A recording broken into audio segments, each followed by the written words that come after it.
I'll never forget the moment that I changed my mind. That decision was the first step down a road from which I could never and will never return. I thought about what it meant for my life, more for my family, and then for the future.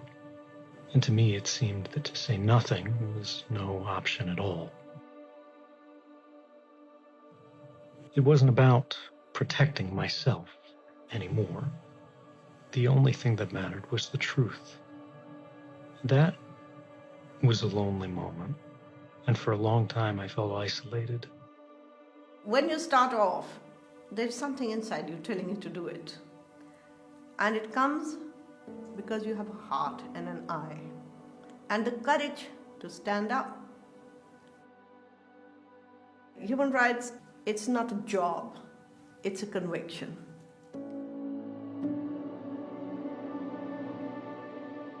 I knew my life would never be the same again as the restoration work I do was about to be flung onto a world stage.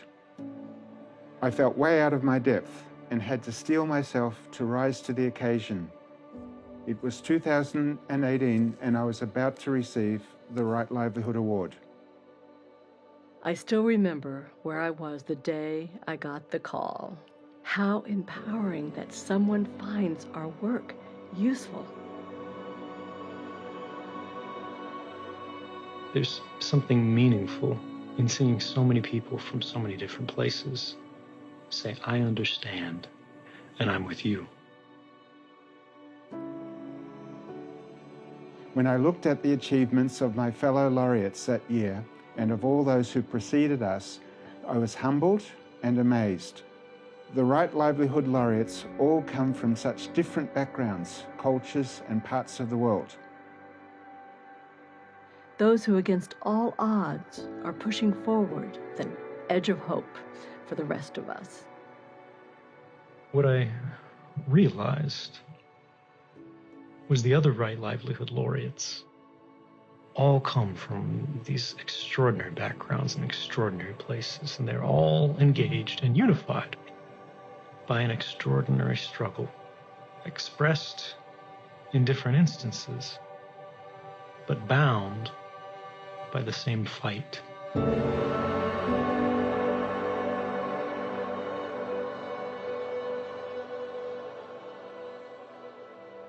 We fight for a better future, for justice, peace, and sustainability. We work hard, and sometimes we risk it a lot. And I felt something. When you look at all of these people, when you look at these names, when you look at these faces, when you see that there's not even a common language, it's not about any one of them. It's about all of us.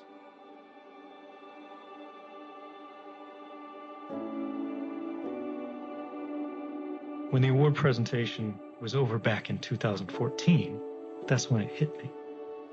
That's when I really had time to understand what we can achieve together with the Right Livelihood Foundation. Try to continuously remind and inspire people that regardless of background and position, we all have something to say. And together, we can change the future. Not just for ourselves, but for everyone.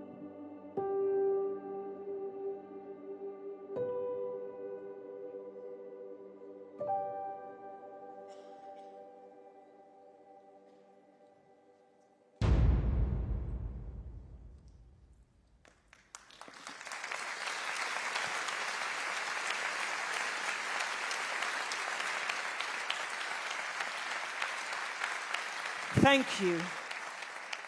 364 days a year, but tonight we celebrate our new laureates. The Right Livelihood Award 2019. Ladies and gentlemen, laureates, our guests from around the world, and those joining us for our live broadcast tonight, welcome. The awards are given to people who have shown courage in dedicating their lives to bringing about change, justice, and human rights.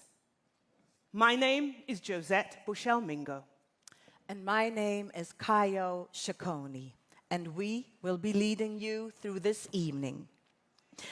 We are your presenters for this extraordinary event to celebrate our 4 amazing laureates in the network of 178 laureates from 70 countries, creating a powerful solidarity and friendship over borders, languages, and culture. Tonight, we are broadcasting live, so it's extra special, but also because tonight, the Right Livelihood Award celebrates 40 years. A round of applause, I believe. Woo!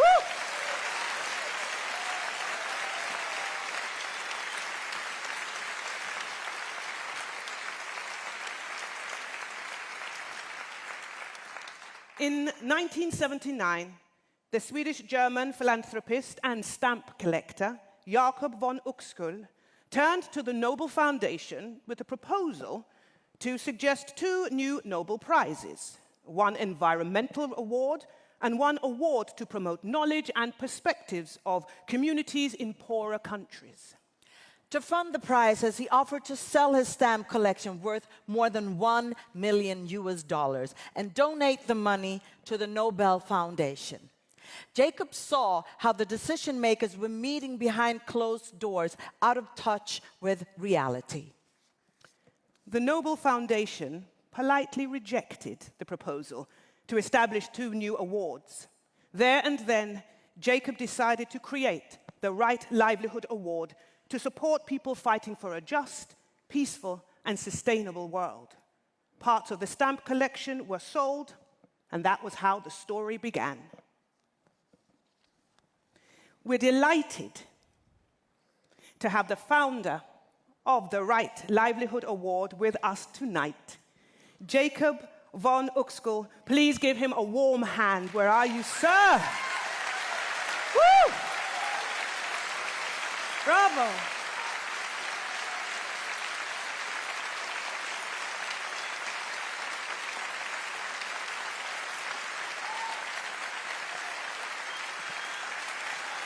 Oh my goodness. Wow. Wow. Appropriate. I think so.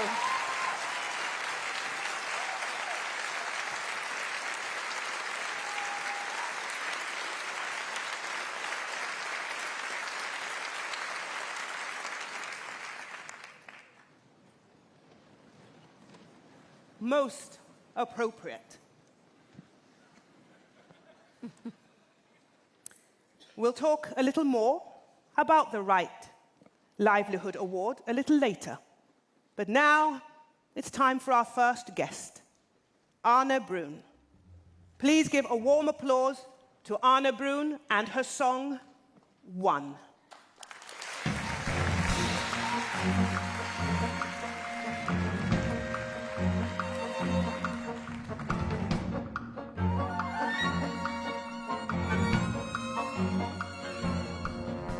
It all starts somewhere. It all starts with one. Everything comes from something. It all starts with one. It all starts somewhere. It all starts with one. Nothing comes from nothing. It all starts with one. First everything is dry. Before the dew and the drops align, then the rain starts falling down. Then comes the flood. The flood. It's right, the flood. The flood. The flood.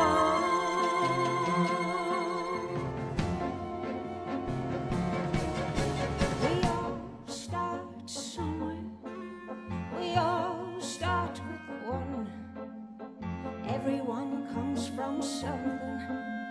We all start with one.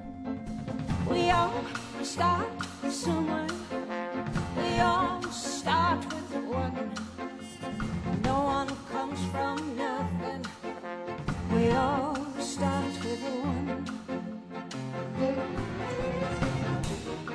First everything's quiet. A breath of air from lips and tongue. Then the sound makes the word one. 1, 2, 3, 4. We can do more, much more. Let's say more, much more. Let's do more. We are more.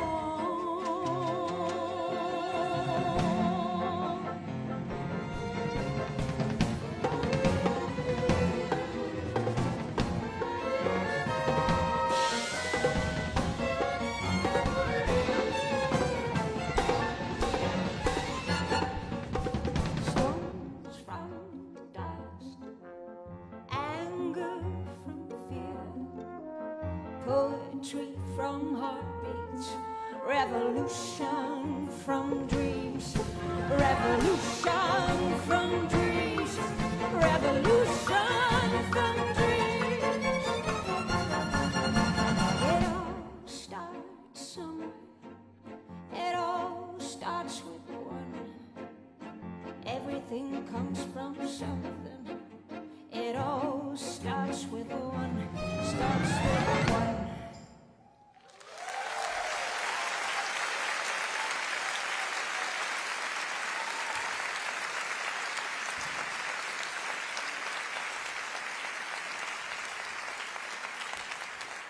Thank you, Anna. Wonderful. With the song One. And we will see Anna later on this evening. Tonight, we also have the amazing conductor, Hans Ek and his Sinfonietta with us. So please give them a warm hand of applause.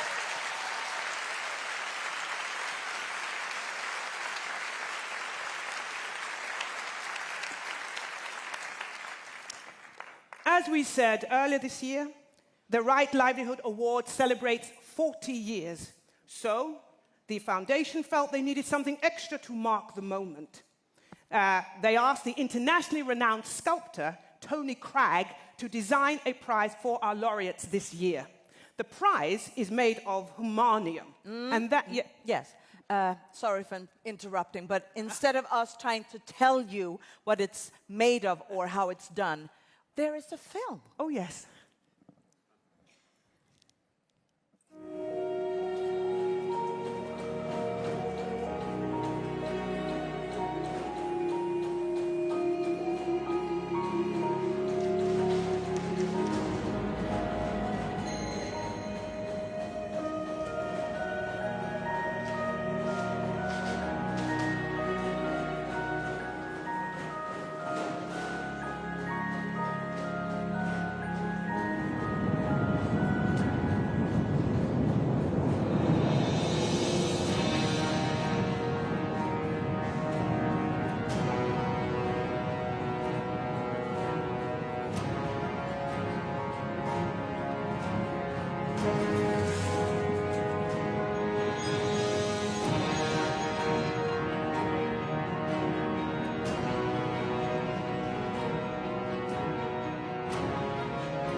So, now begins the moment we have all been waiting for. It is time. We begin by introducing the first guest to present the first award. Yetneberish Negusi says, "Focus on the person, not the disability. We have one disability but 99 abilities to build on." This is the compelling message of our next presenter. Building trust is at the core of everything that she does. Yetneberish Negusi from Ethiopia also received the Right Livelihood Award in 2017. She received it for her inspiring work promoting the rights and inclusion of people with disabilities, allowing them to realize their full potential and changing mindsets in our societies. She has changed perceptions on disability in her local society and internationally. It's an honor and a joy to have her back in Stockholm. Welcome to the stage, Yetneberış Nügusi.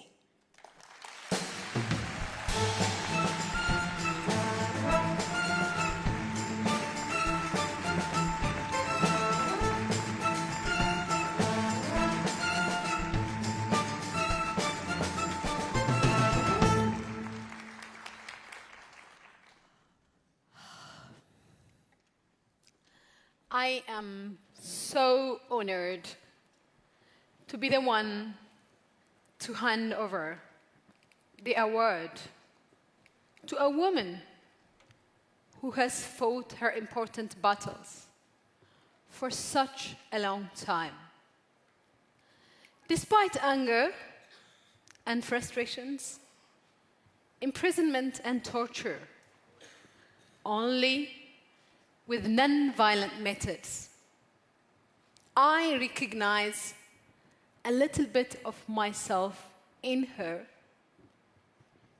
battles as a woman and also from the African continent. But not only that, Aminatu says that the Moroccan authorities opened her eyes to reality and to all the things she realized she could do to change things. My one disability opened my eyes to the reality as well and made me see my 99 abilities. Both of us are trying to live, to change the reality to a better place, to bring systemic change, an inclusive society, and equal rights for all. Aminatu, it's such a great honor for me to hand over the prestigious Right Livelihood Award to you and to welcome you to our vibrant Right Livelihood family of laureates globally. Congratulations once again.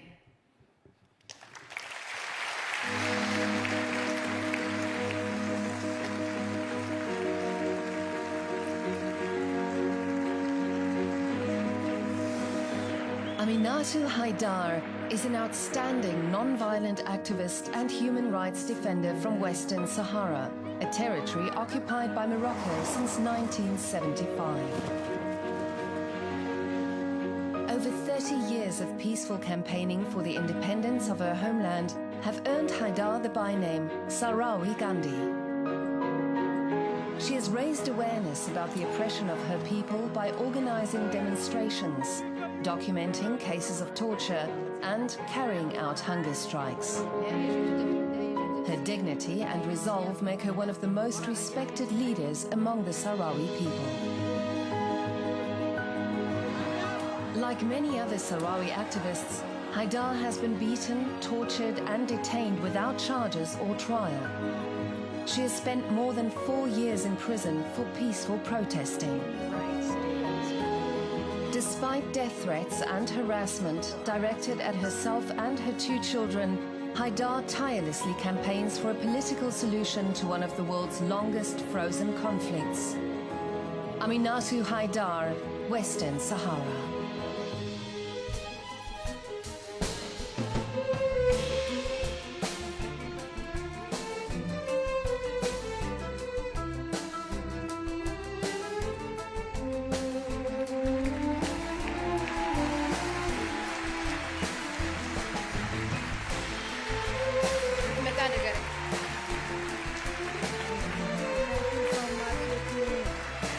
You're amazing. Amazing. Congratulations.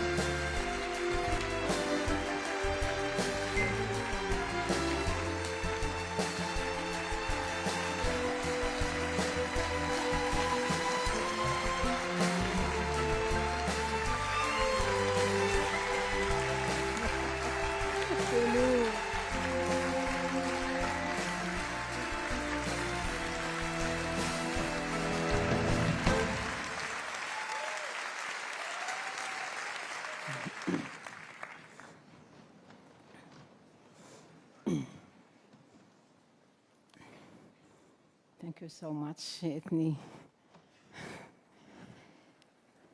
مساء الخير. اسمي آمنة حيدار، مدافعة عن حقوق الإنسان من الصحراء الغربية المحتلة من طرف المملكة المغربية وآخر مستعمرة في إفريقيا. أود بداية أن أتوجه بجزيل الشكر والعرفان للجنة تحكيم جائزة نوبل البديلة ولمؤسسة رايت لايفليهود، لأن تكريمهم لي هو تكريم لكفاح شعبي من أجل الحرية والاستقلال، واحتفاء بالكرامة الإنسانية ومبادئ وقيم حقوق الإنسان والشعوب.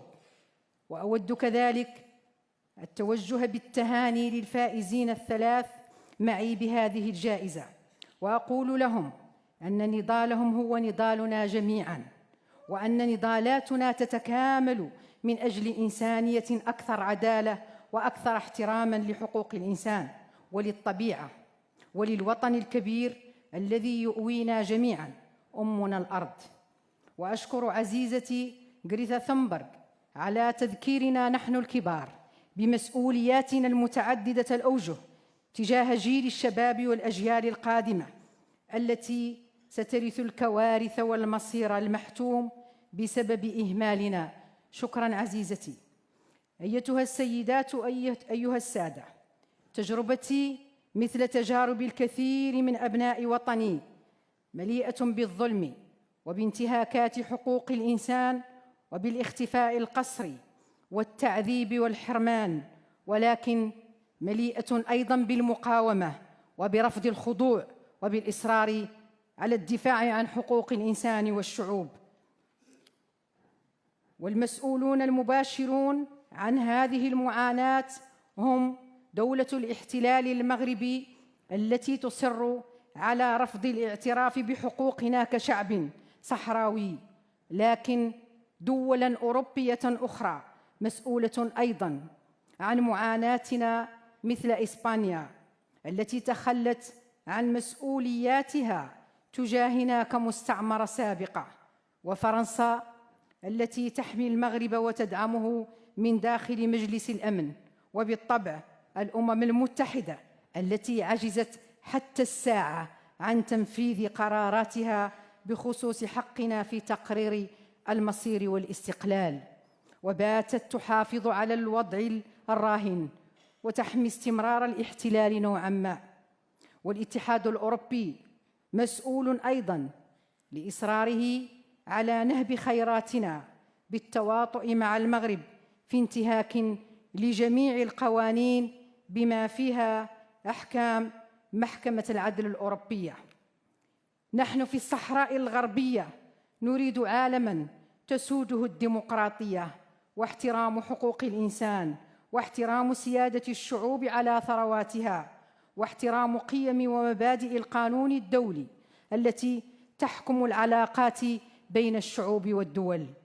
وهم يريدون عالماً تسوده المصالح على حساب القانون، ويسوده العنف والقوة على حساب السلم، ويسوده الإخضاع والقهر على حساب الصداقة بين الشعوب والتعاون البناء من أجل تحقيق التعايش السلمي.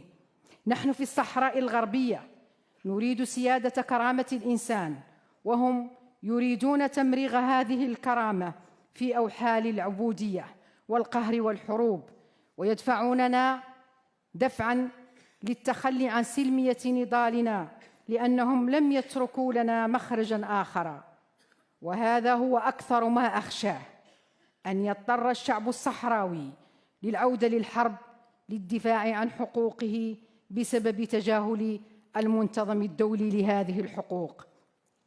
العالم الذي نريده كشعب صحراوي وكمدافعين مسالمين عن حقوق الإنسان وعن حقوق الشعوب وعن حقنا أيضاً في مستقبل كريم لأجيالنا القادمة مختلف تماماً عن عالم القوة الطاغية وعالم السيطرة باستعمال القنابل والجيوش وعالم الدمار الشامل للحياة وللمبادئ وللقيم الإنسانية الذي يريدونه هم وأسميهم أعداء الشعوب وأعداء حقوق الإنسان وأعداء الديمقراطية أينما كانوا. وفي الأخير أرجوكم ساعدونا، قفوا إلى جانبنا، أنقذونا من قمع الاحتلال المغربي، أنقذوا النساء والأطفال المسالمين الأبرياء.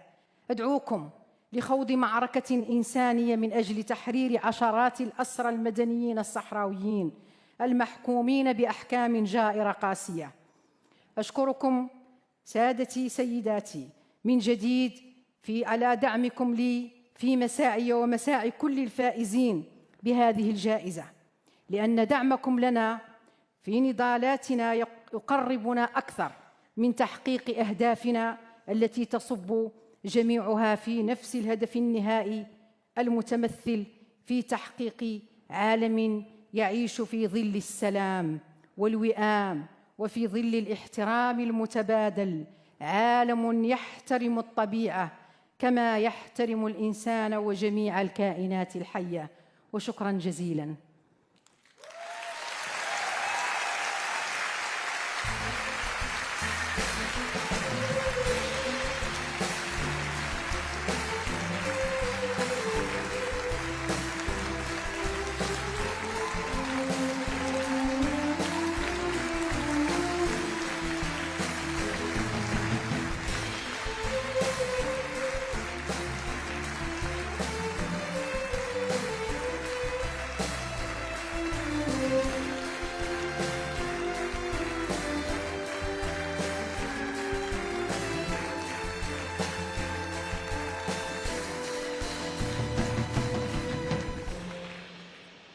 Our next presenter is one of the most respected scientists in the global sustainability of our planet. Professor Johan Rockström is currently director of the Potsdam Institute for Climate Impact Research in Germany, one of the world's leading institutes for climate research. We have seen Johan Rockström on the news explaining the urgency to meet global environmental goals. He's written several important articles about tackling climate issues. Therefore, we could not have asked for a more suitable person to present the next award. Please give a warm applause for Joachim Rockström. Johan Rockström. Johan.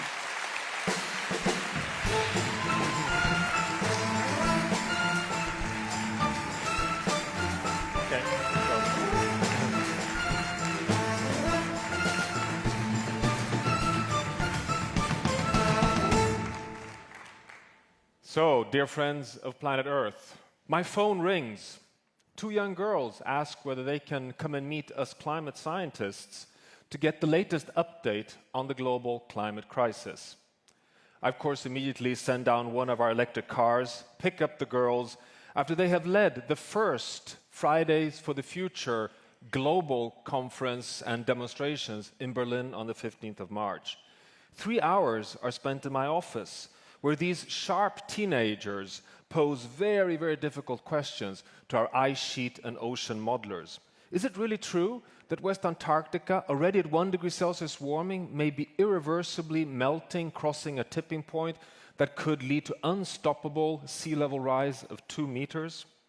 I sit there thinking to myself, when has it ever happened that a leading politician, after a demonstration, has called a scientist to come and fill up their knowledge base?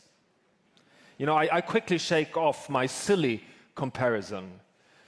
But there's no doubt in my mind that the Fridays for Future movement holds 2 joker cards up their coat sleeve that not even a climate skeptic can defend themselves against: the future, the truth. With these cards, I would say the youth are unstoppable. A social uprising sparked by one girl with one message to the world: listen to the science and solve the problem.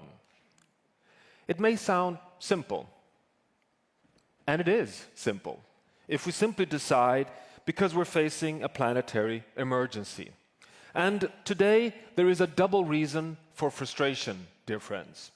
We're not doing enough to solve the crisis despite the fact that we have all the facts. But we're not doing enough despite that we have all the evidence that we have the solutions. This should make nobody depressed, but everyone angry. I'm convinced we've crossed a social tipping point. We are seeing the beginning of the end of the fossil fuel era, but we are running out of time. Youth across the world are the light in the tunnel. It is therefore, dear friends, a deep honor for me to award this year's 2019 Right Livelihoods Award to what I would call our Jeanne d'Arc of climate, Greta Thunberg.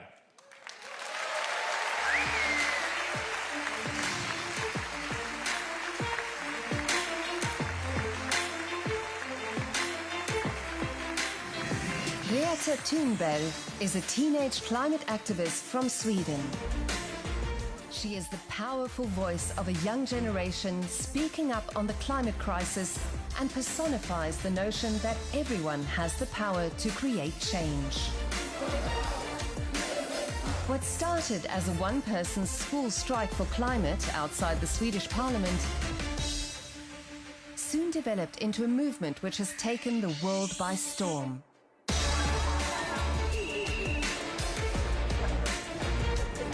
Thunberg's resolve not to put up with the looming climate disaster has inspired millions of people to demand immediate climate action. With her outstanding moral clarity, personal integrity and scientific understanding, Greta Thunberg has reconnected the political debate about climate change with relevant facts and priorities. Many people before her have tried to convey the urgency of immediate climate action. No one has been more successful. She has managed to get the climate crisis not only on the cover page of newspapers, but also on top of people's minds. Greta Thunberg, Sweden.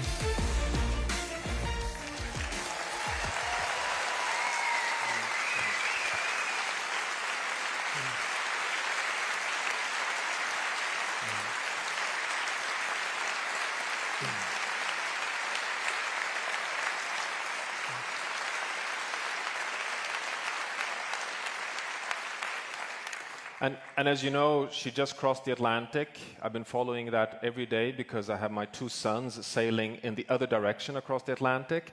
So I can really tell you what a tremendously brave young lady this is, not only for the planet, but also for being able to survive this endeavor. She's in Madrid right now in a working session, a place where I'm also on my way right now, but she's been able to send us a greeting from a working session right in Madrid, so we should have that right now. Hi, my name is Greta Thunberg, and I'm sorry I cannot be with you there tonight. I wish I could be there. I'm right now in Lisbon, in Portugal, and I'm so incredibly grateful and honored to be one of the recipients of the Right Livelihood Award.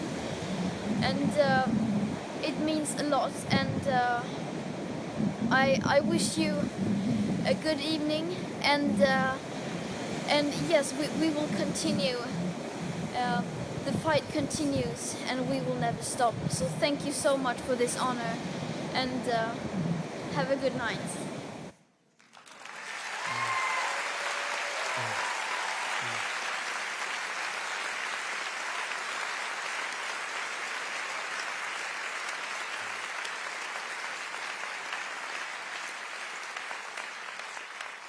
And as you all know, Greta is followed by fellow youth across the whole world, probably the biggest movement we've ever seen in modern history.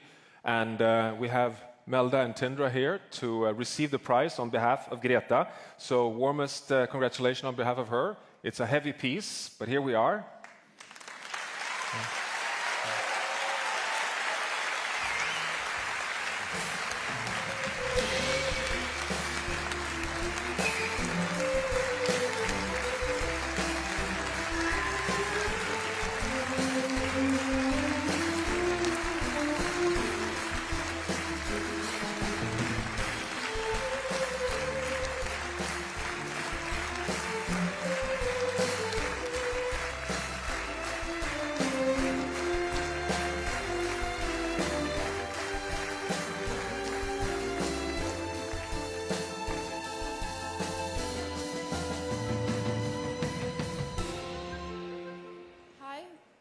Hi, my name is Tindra.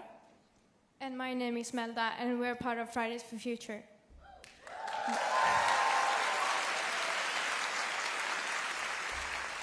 We're happy to receive the prize in Greta's place. And we will be sure to hand it over as soon as she's back in Stockholm. Thank you.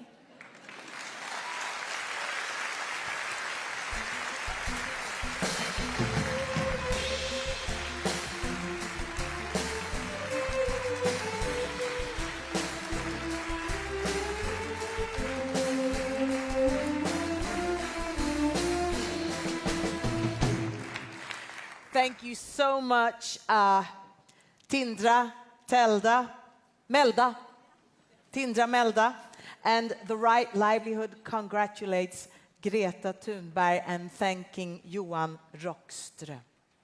A unique feature with the Right Livelihood Award is that it comes with long-term support. The Right Livelihood Foundation sees its role as being a kind of megaphone and a shield for its laureates.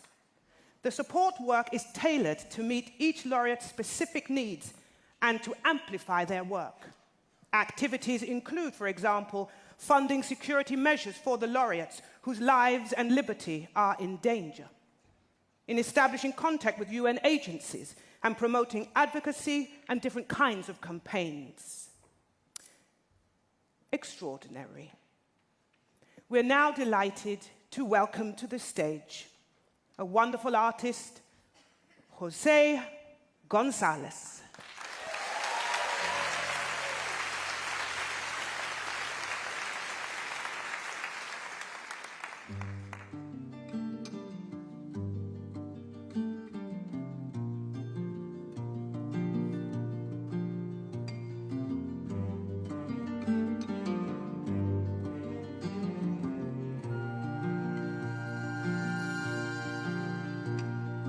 Idle as it seemed, trudging through the mist,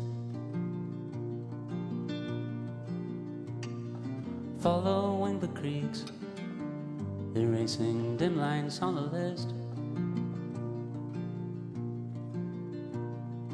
eager to arrive, leaving footprints in the clay,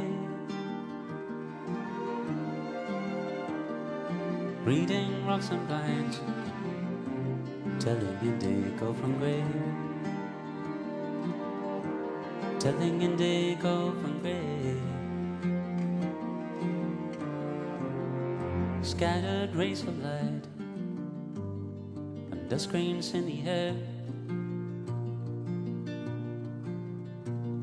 while berries in the tree earn a steady fare. Among the mirrors of the scene, some appear frail and incomplete.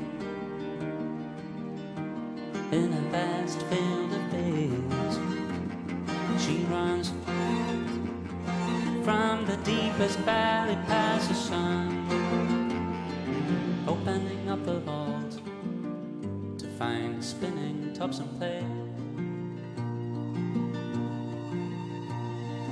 Bedded nested yard, diverting from the gates.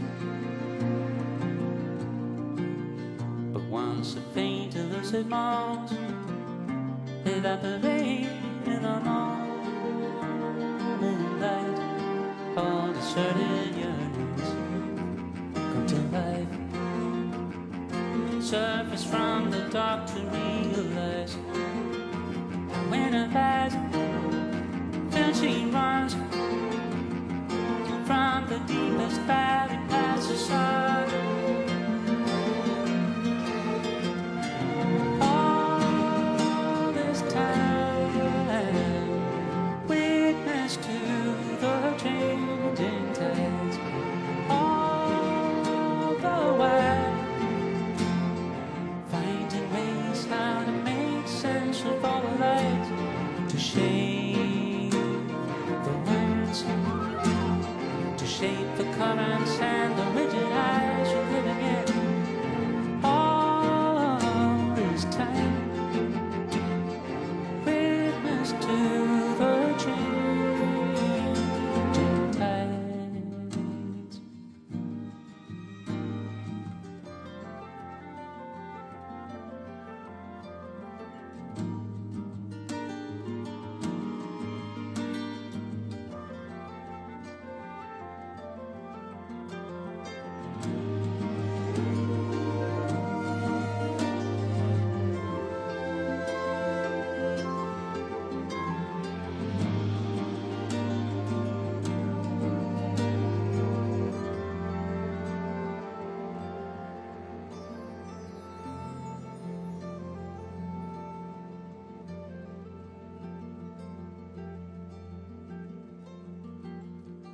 idle as a wave,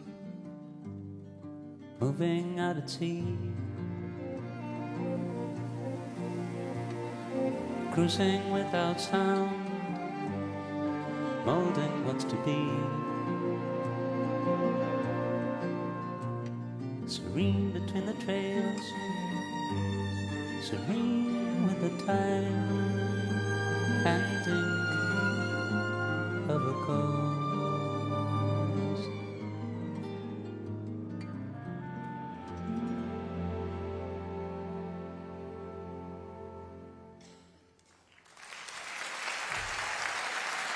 Thanks, Rudy.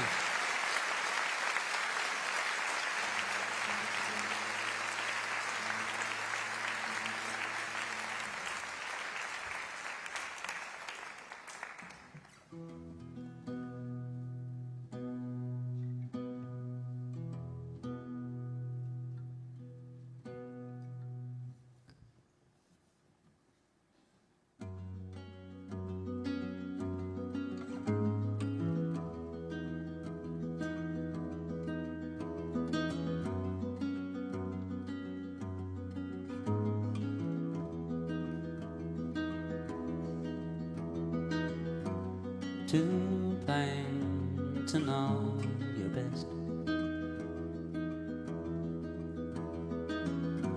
different regrets,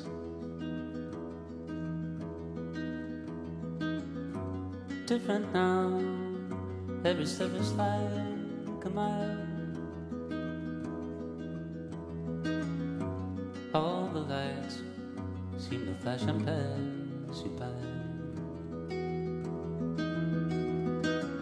So, how's it gonna be when it all comes down? Recycling trivialities. You don't know which way you turn. Every trifle becoming big concerns. All this time you were chasing dreams without knowing what you wanted them to mean. So how's it gonna be when it all comes down? Recycling trivialities. So how's it gonna be when it all comes down? Recycling trivialities. Who cares in 100 years from now? All your small steps, all your shitty clouds. Who cares in 100 years from now? Who remember all the players? Who remember all the clowns?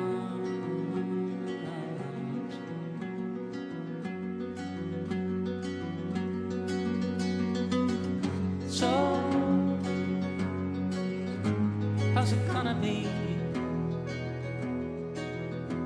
when it all comes down? Recycling trivialities.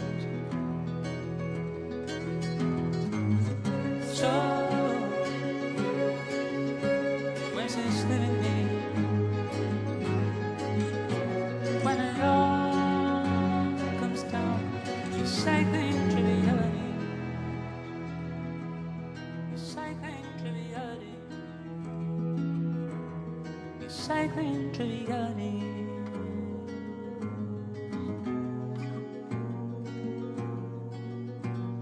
Recycling trivialities.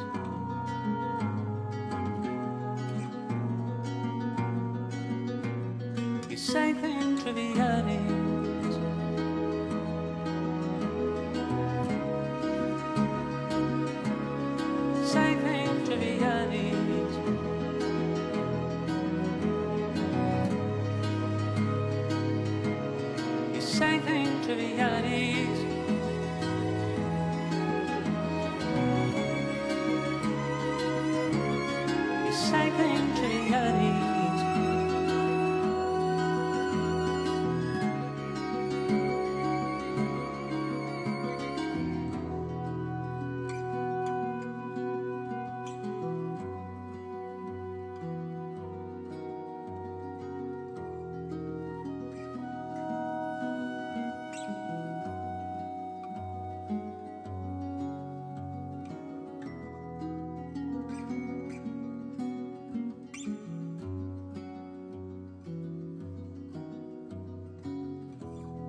Thank you.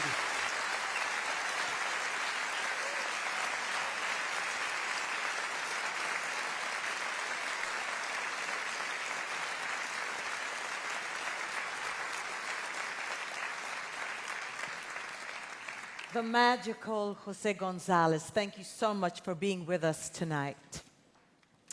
This evening, we have a highly anticipated meeting. We welcome two important people here on stage. She is a writer, journalist, and most known for her TV and radio program, Democracy Now!, and whose work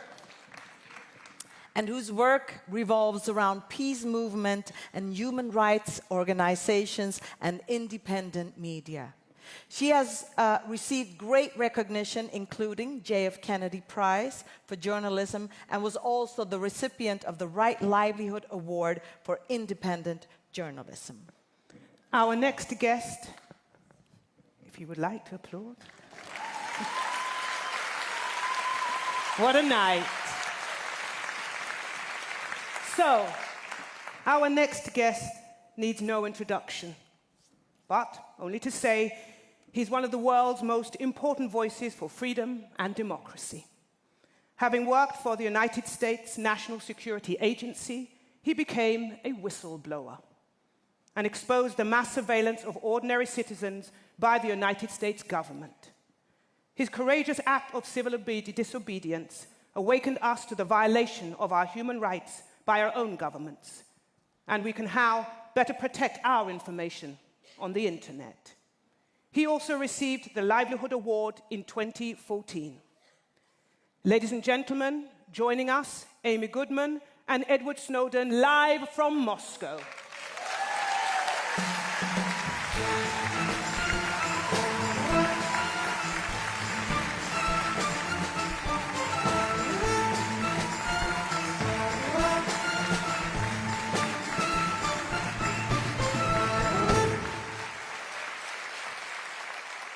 What an honor it is to be here with all of you.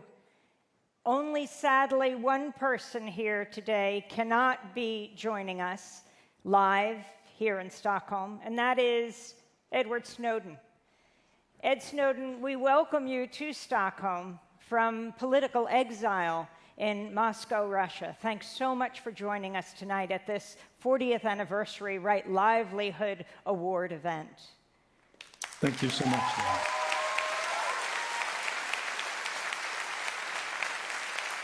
It's an honor to be with you tonight. So, Ed, it was something like 6 years ago that this young 29-year-old computer geek, NSA contractor, decided to change his life. That young man was you. You were in Hawaii, an NSA subcontractor. Explain why you made the decision you did to turn what seemed like an idyllic life upside down and leave your country, the United States. It was not an easy decision. It's one I think anyone would rather avoid.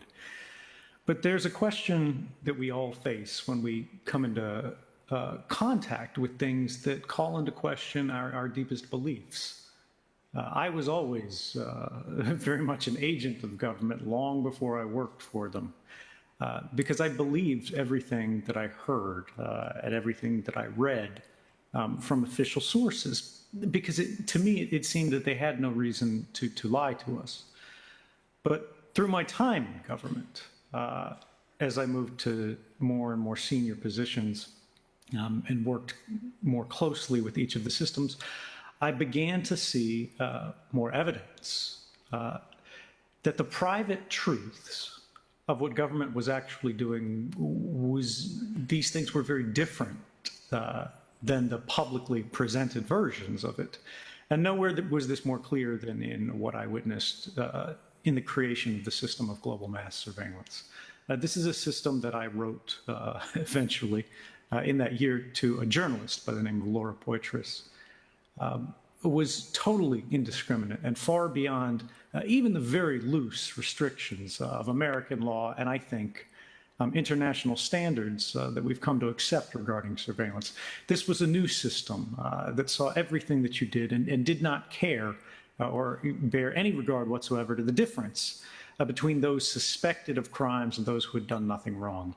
This is a system, the first system in history, that bore witness to everything, every border you cross, every purchase you make, every call you dial, every cell phone tower you pass, friend you keep, article you write, site you visit, and subject line you type, was now in the hands of a system whose reach is unlimited, but whose safeguards were not. And I felt, despite what the law said, that this was something that the public ought to know. So tonight,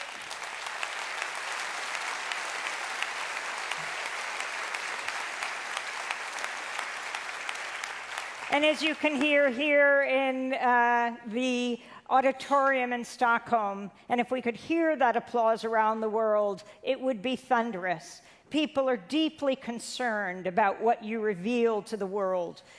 Two of the journalists won Pulitzer Prizes for working on that with you, receiving the information and putting it out to the world, Glenn Greenwald and Laura Poitras.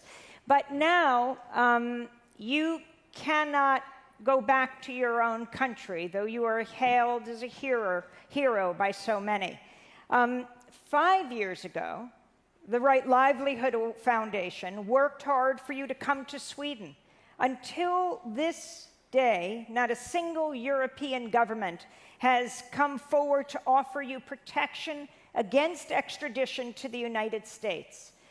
Can you explain what you face in the United States, what you've been charged with, and what that means to you? Well, there's certainly no question by any legal expert or even political opinion maker that what I faced in the United States is an extraordinary process of what I believe internationally is well recognized as persecution rather than prosecution. The potential sentence and the likely sentence for telling the truth, which the government does not contest is what happened here, is that I would die in prison. And yet, despite that, and despite the threats that those in Europe who have offered me support in government have faced when they have tried to cross that line and officially protect me, which I think is something that we all regret and we would like to see change in the future. When we look at that dynamic, when we look at this current status quo, the fear that consumes even the allies of the people and government of the United States, when it comes to standing for protecting people who tell the truth. I think everyone who looks at this realizes this is an extraordinary moment in our history. One of the core pillars of the modern system of the world, the institutional standards and structures that the United States itself designed, it is now actively working to oppose so long as those institutions insulate their critics. And I think that's a very dangerous thing. And this is the thing. It's not about me. It doesn't matter what happens to me. I've done my part. I've said my piece. I could be the best person on earth. I could be the worst person in history. And it's not going to make a difference to your tomorrow. But what will is if people can tell the truth to the public about the most material facts and programs and policies that affect our lives every day.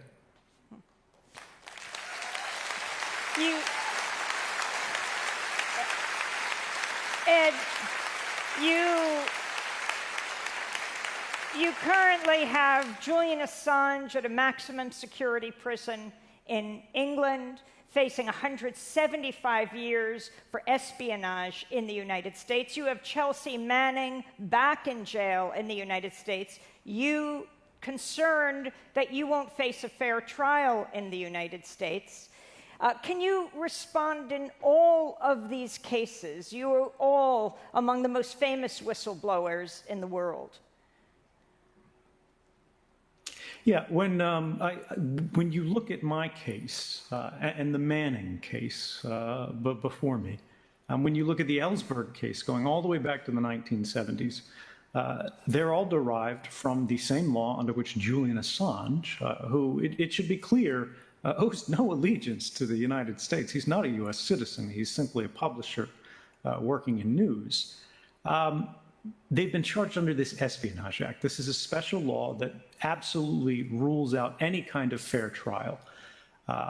Going back to the 1970s, when Ellsberg tried to tell the jury why he did what he did, his lawyer asked him, Mr. Ellsberg, why did you copy the Pentagon Papers, which was the secret history of the U.S.'s true involvement in the Vietnam War? The prosecutor for the government said, objection. This is not something the jury is allowed to hear. And the judge agreed with it. He silenced Ellsberg, and he silenced our ability to hear why these things were done, and for the jury to consider, not only was this legal, but was it moral? And this, I think, is the sad history of the United States government's relationship to the press in the last decade. They have been more and more concerned with what is legal than what is moral. And what began with Ellsberg is an extraordinary case against a lone individual which challenged the government's involvement in the war, was challenged by a new generation of whistleblower like Chelsea Manning, who revealed torture and war crimes, indefinite detention on the part of the United States government in places like Iraq and Afghanistan and Guantanamo Bay in Cuba. My own involvement in the revelation of global mass surveillance. And in every case, we were charged under this same law that forbids the jury to consider if this was something that did more good for the public to know than it did harm to the government in terms of inconvenience or theoretical risks of investigative journalism in a free society. And this is where we get to this crucial part in the story. We moved from an individual and exceptional case that was not repeated for decades and decades in the Ellsberg instance to something that under the Obama administration, he charged more sources of journalism using this special law than all other presidents in the United States, history of the United States combined. And now, under the Trump administration, we have taken one more step. We have gone from the United States government's war on whistleblowers to now a war on journalism with the indictment of Julian Assange for what even the government itself admits was work related to journalism. And this, I think, is a dangerous, dangerous thing, not just for us, not just for Julian Assange, but for the world and the future. If we allow developed democracies to imprison their political critics and dissidents, to people who call into question the legality, the propriety, the morality of their policies and the prosecution of their wars, we will embolden the most authoritarian regimes on earth. And we will be the ones who our children question when they ask how the world that they were inheriting came to be. Ed Snowden, thank you so much for joining us. Hopefully next year you will be here on the stage in Stockholm, Sweden. Thanks so much. Thank you. Stay cool.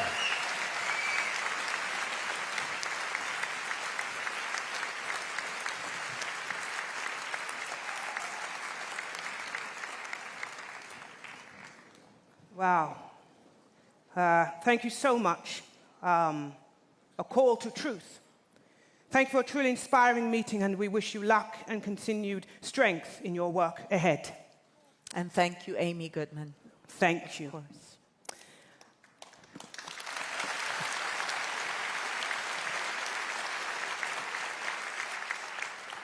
It's time to present our third laureate. Our next presenter has championed Indigenous rights throughout his life. Lars Anders Bär is an influential spokesperson for the Sami community, Sweden's indigenous people, and has been president of the Sami parliament. Lars Anders Bär is also former member of the United Nations Permanent Forum on Indigenous Peoples Issues and the vice president of the World Council of Indigenous Peoples. For decades, he has played a vital role in advancing Indigenous rights internationally. He's also known for his work with Indigenous peoples in Brazil. So he is the most appropriate person to present this award. Tonight, we have come full circle. Lars Anders Berg.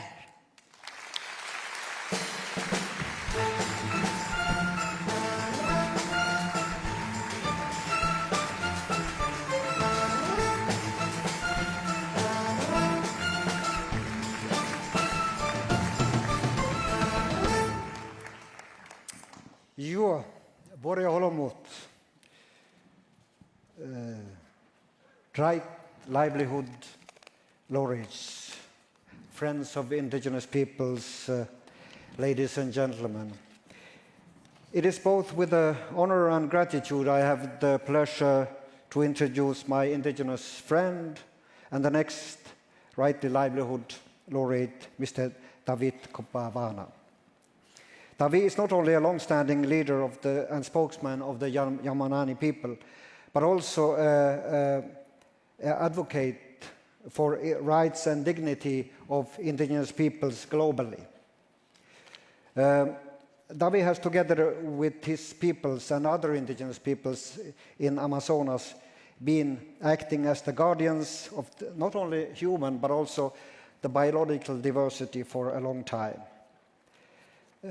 In this context, it is difficult to avoid this ongoing COP25 climate change conference in Madrid. And the indigenous territories in the Amazonas and in the Arctic are the front lines in combating climate change. The indigenous peoples in Amazonas are in many respects currently facing a grim set of circumstances. The effects of global change is one, together with human greed, violation of human rights, and the absence of rule of law in Brazil. And this is undermining the prerequisite for the very existence of the Yanomami and other peoples in Brazil. So, my friends, remember these facts and leave nobody behind. Please.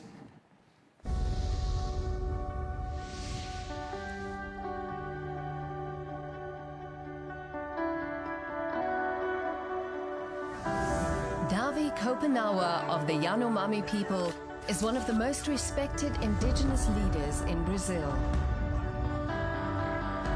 He has dedicated his life to protecting Yanomami rights, their culture, and their lands in the Amazon. Their territory is among the planet's most important reservoirs of biodiversity. Still, it is under constant threat of exploitation for financial gain. Kopanawa was instrumental in uniting indigenous communities in the Amazon.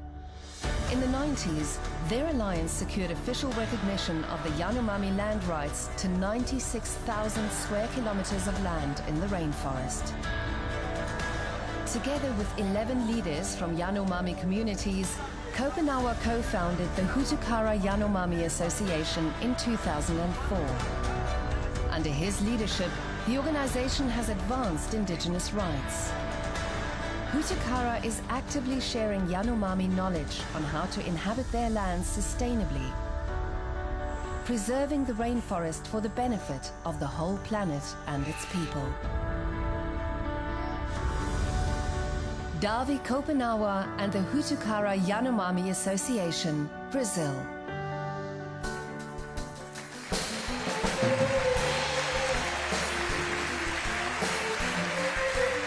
Yeah, okay, yeah.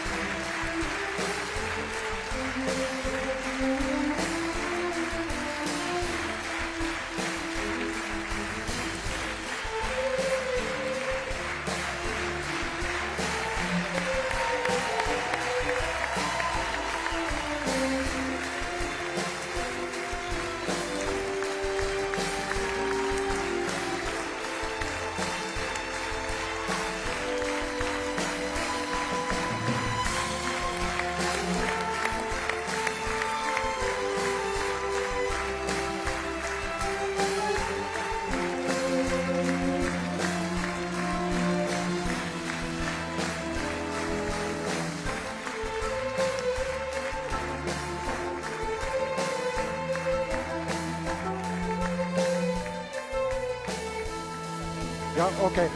Okay. Yeah, okay. David, this award is not only a nice art worth of work, but also represent and symbolize the prize. And this also partly symbolize what you stand for. Please. Thank you. Thank you.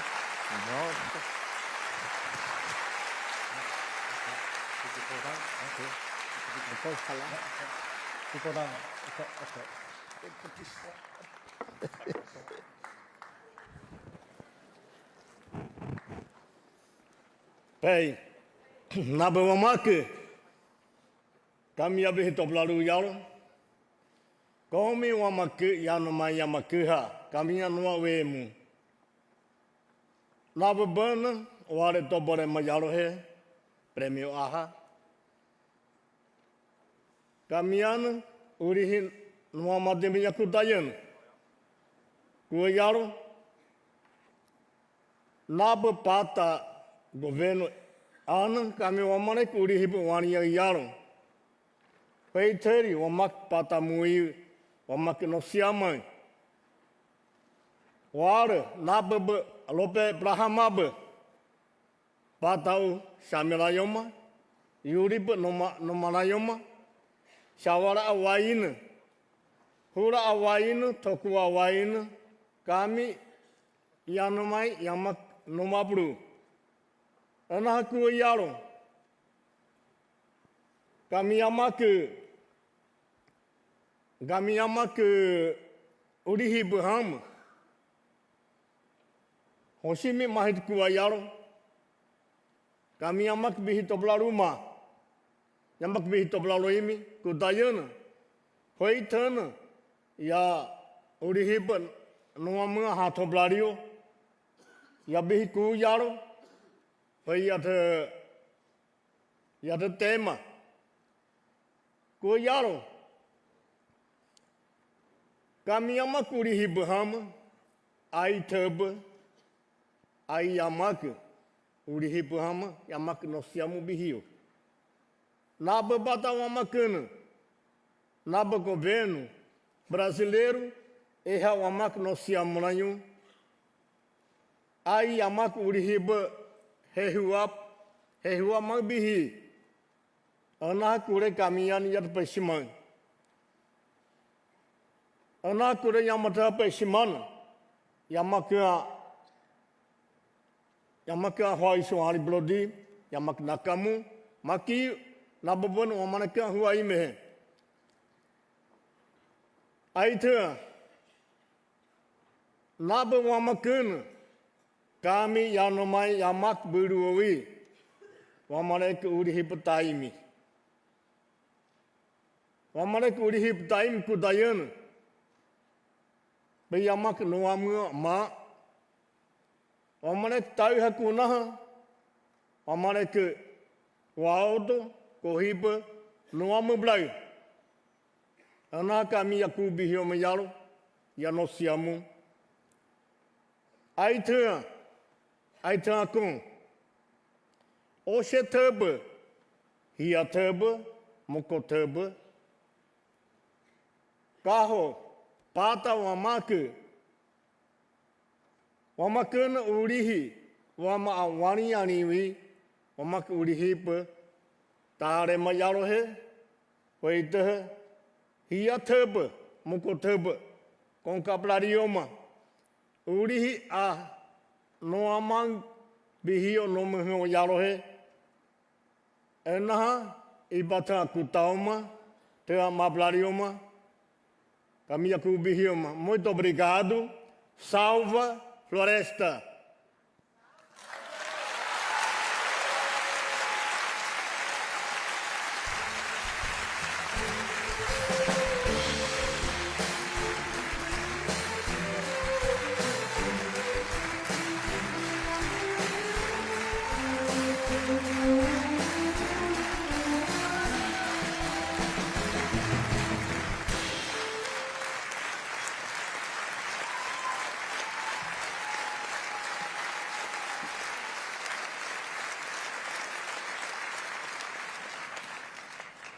Thank you, Lars Anders Bear, and of course, David Kopenawa.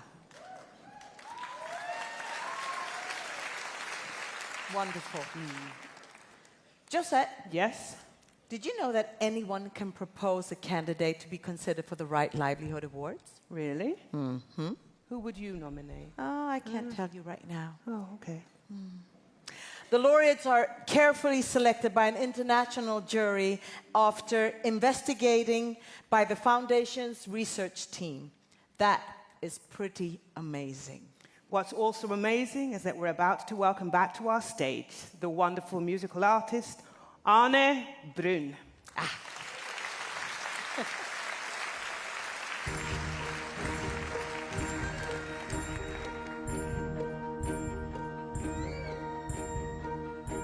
My mind was playing on repeat. I could no longer separate what was real from my own strong will to feel that everything was fine.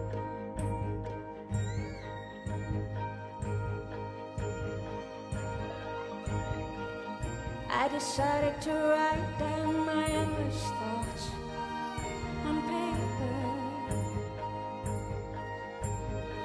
to try to make everything seem a little clearer.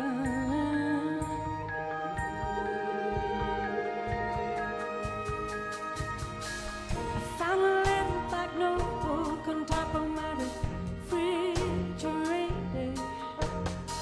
I started ripping out the pages that I already used. I tore them apart. I needed a fresh start.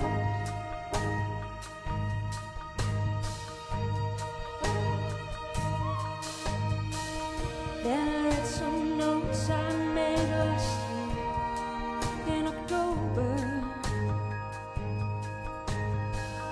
There they were, the same pages I've been repeating over and over.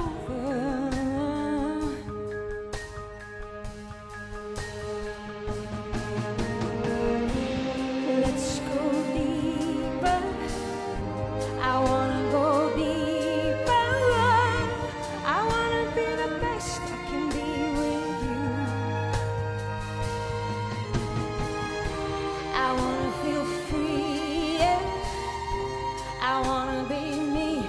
Oh, I wanna be the best I can be with you.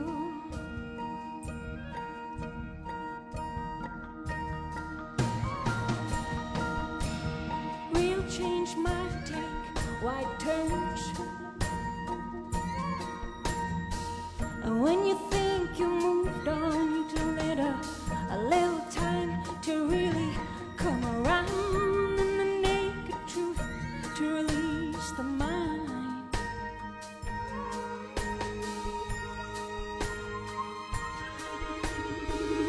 When I read those notes I made last year in October,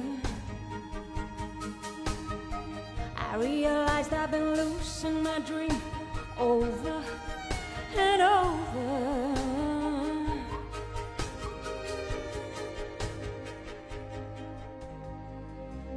Let's go deeper. I wanna go deeper. I wanna be the best I can be with you. I wanna feel free, yeah. I wanna be me. Oh, I wanna be the best I can be with you. Oh,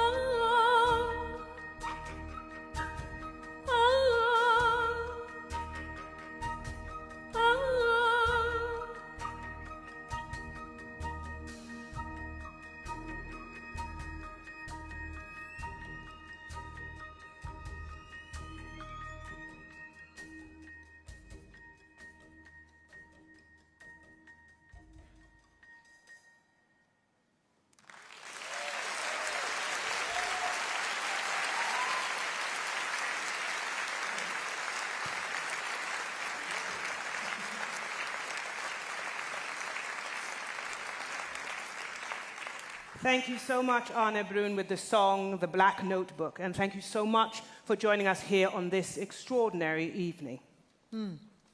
It's time to introduce our fourth presenter.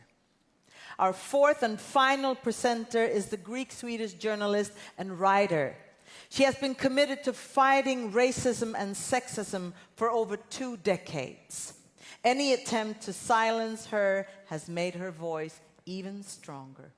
She is a goodwill ambassador for the Swedish Kvinnor till Kvinnor Foundation, which received the Right Livelihood Award in 2002 for its successful work promoting women's rights across the globe. We are overjoyed to have her here tonight to present the next award. Ladies and gentlemen, Alexandra Pascolidou.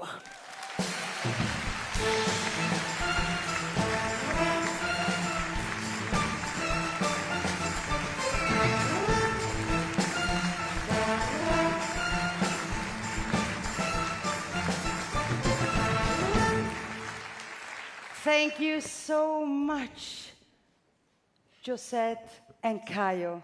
Brilliant, both of you. You know, before I came, I was desperate and I was depressed. And then I came here and I met you and everything changed. And I have to say that I am so grateful for so many heroes around the world.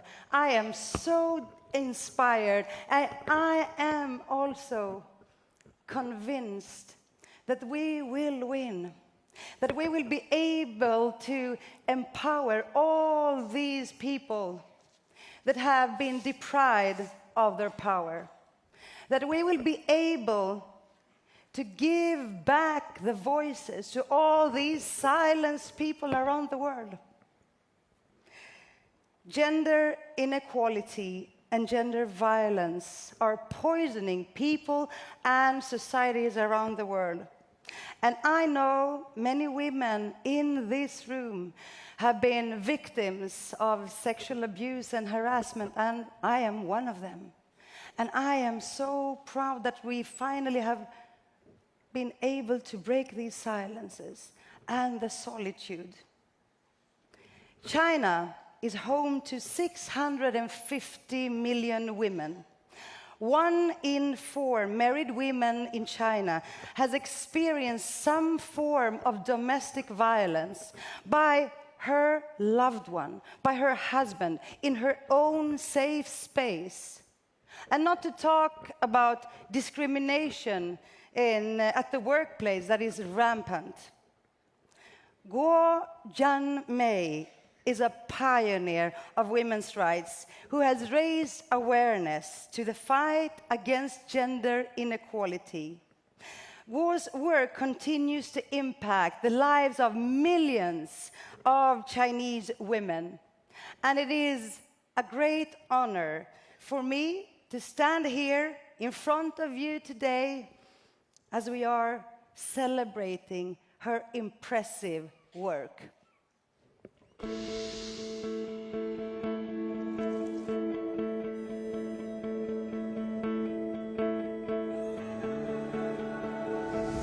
Guo Jianmei is one of the most distinguished lawyers in the field of women's rights in China. Throughout her career, she has assisted thousands of disadvantaged women in getting access to justice. She has also founded and directed several organizations protecting women's rights, with a special focus on domestic violence and gender discrimination. Since 1995, Guo and her teams have offered free legal counseling to more than 120,000 women all over China. They have been involved in more than 4,000 lawsuits to enforce women's rights and advance gender equality, and have submitted over 110 legal research proposals. Their persistent advocacy helped pave the way for the enactment of China's first domestic violence law in 2016.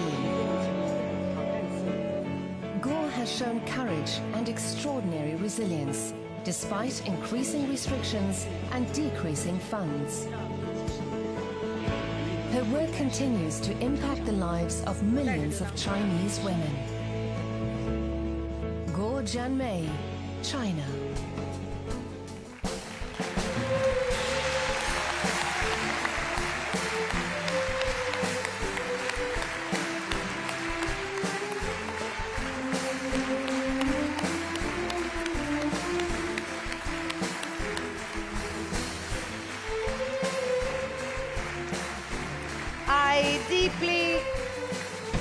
I deeply regret that Guo cannot be with us today, but I know that the love and the gratitude that fill this room right now can be felt all the way to Beijing. Now I welcome Karen Tse on stage to read the acceptance speech of Guo Jianmei. Karen is a former UN judicial mentor and founder and chief executive of International Bridges to Justice. Dear Karen, the floor is yours. A warm hand, please.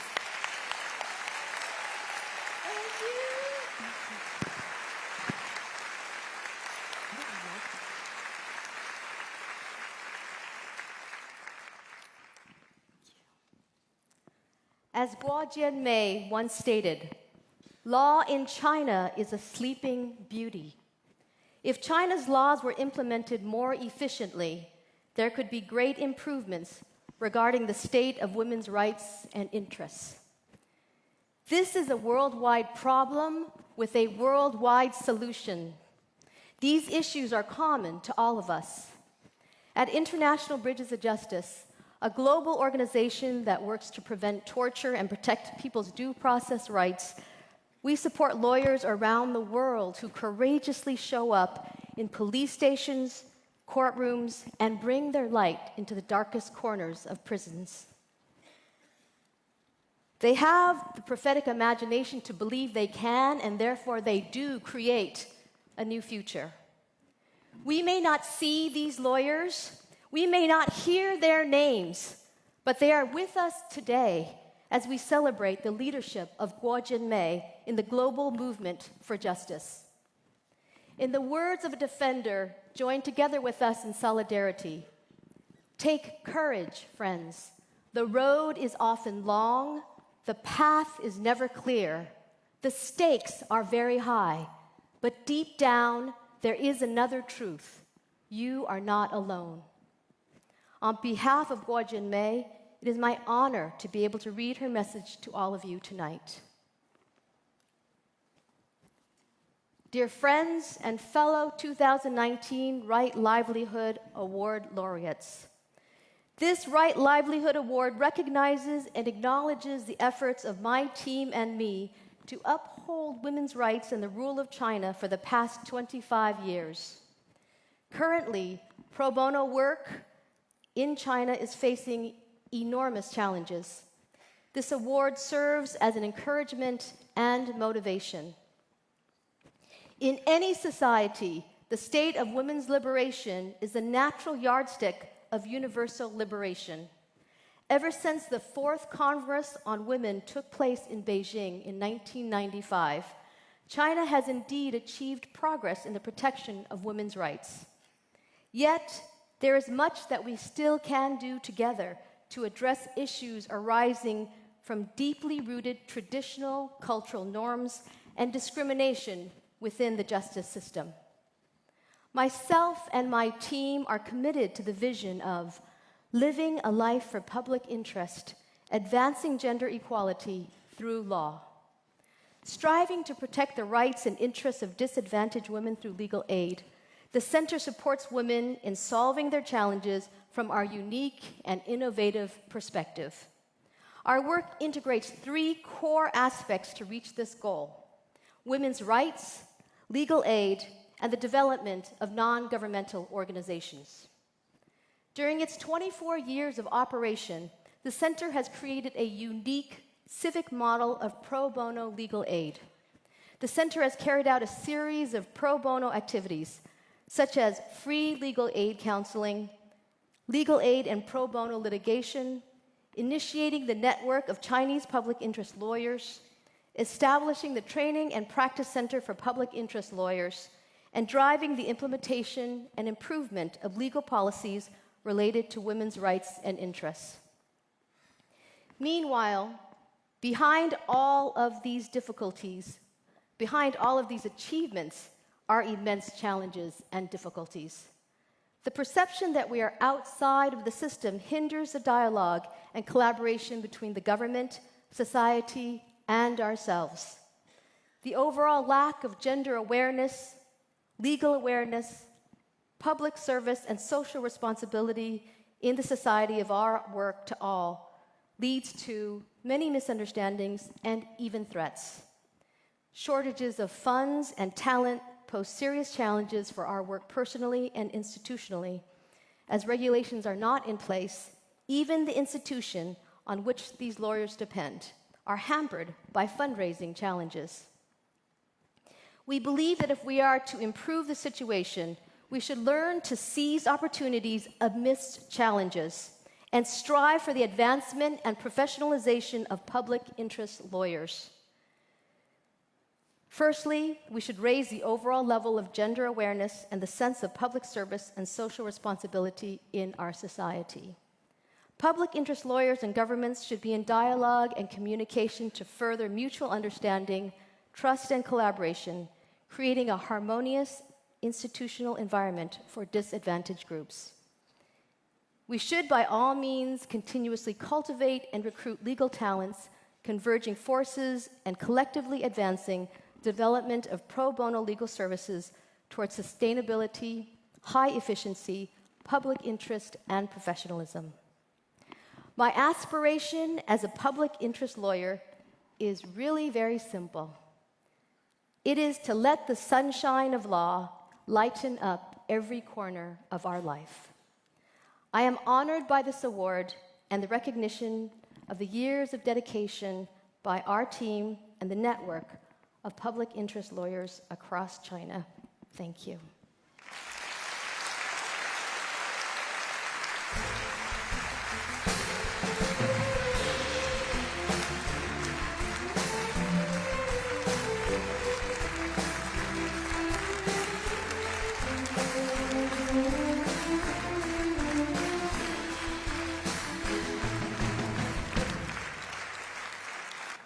Well, what a night it has been, right? Wonderful. One of the most inspiring and moving of things, of course, is to understand that there are people out there every day fighting for the right for others to exist in freedom and hope and to have their full human rights, and 4 of those people are with us this evening. This evening reminds us that human rights is nothing that can be taken for granted. No matter where we are in the world or who we are in the world. But what we are sure about is that what we are not alone. That the smallest step can make the biggest difference, and together we are always more. We hope and wish you a wonderful evening, that you will continue to celebrate, that you will continue to use your hashtag. A huge thank you to all our guests, our team, our audiences here in Sweden and around the world who have been able to join us.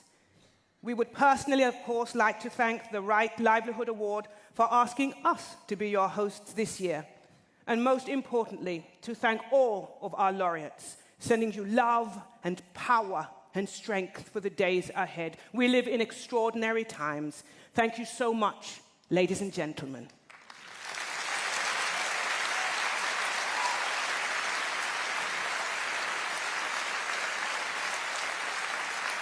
But there's always a little moment extra. Before we leave the floor, we are delighted, we are honored to hand the stage over to Ulla von Uxkull, Executive Director of the Right Livelihood Foundation. The stage is yours. Thank you. Thank you.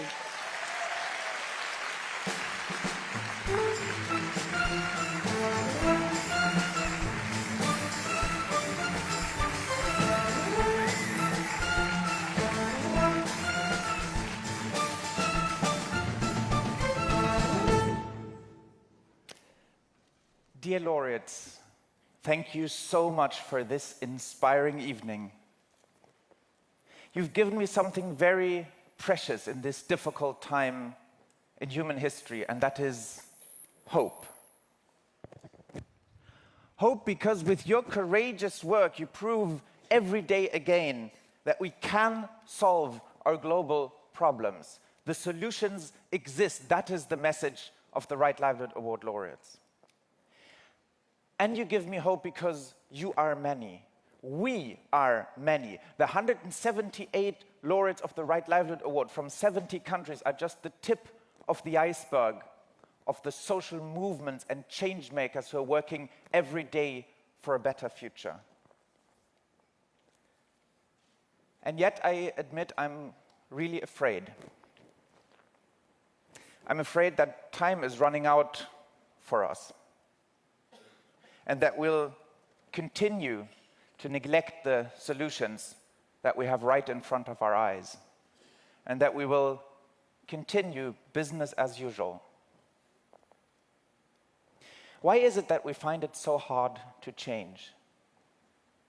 A friend recently said to me he believes that it is because we lack the imagination of what a future world could look like, a world of 4 degrees warming with large parts of the planet uninhabitable.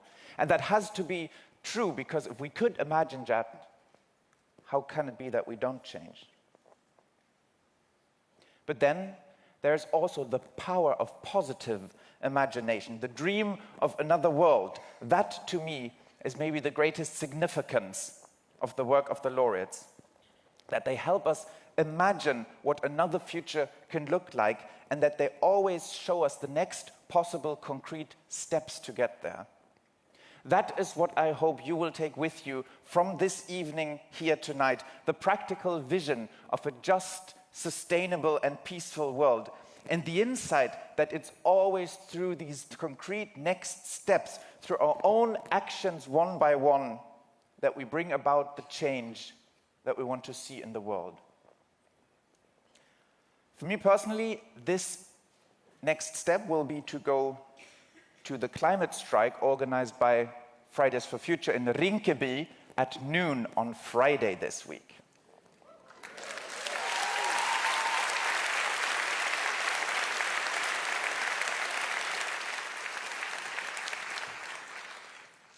Now, my most heartfelt thanks go to the laureates. I feel so inspired by you, Aminatou, by Davi, by Guo and Greta, by Yeti and Amy and Ed and all the other laureates. But as we're coming to the end of the evening, I want to thank our fantastic hosts tonight. Thank you so much, Josette and Kayo.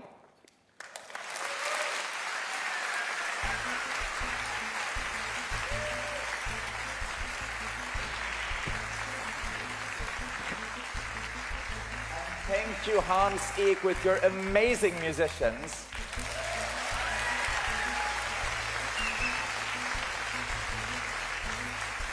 And Jose Gonzalez, Miriam Bryant, Arne Brun with their musicians, and all of you behind the stage, and you in the audience here tonight, and the viewers who have been with us for this evening. Thank you for making this such an amazing night, and let us now be the change that we want to see in the world. I hope to see you at the climate strike on Friday. Let us be many people there. Thank you very much.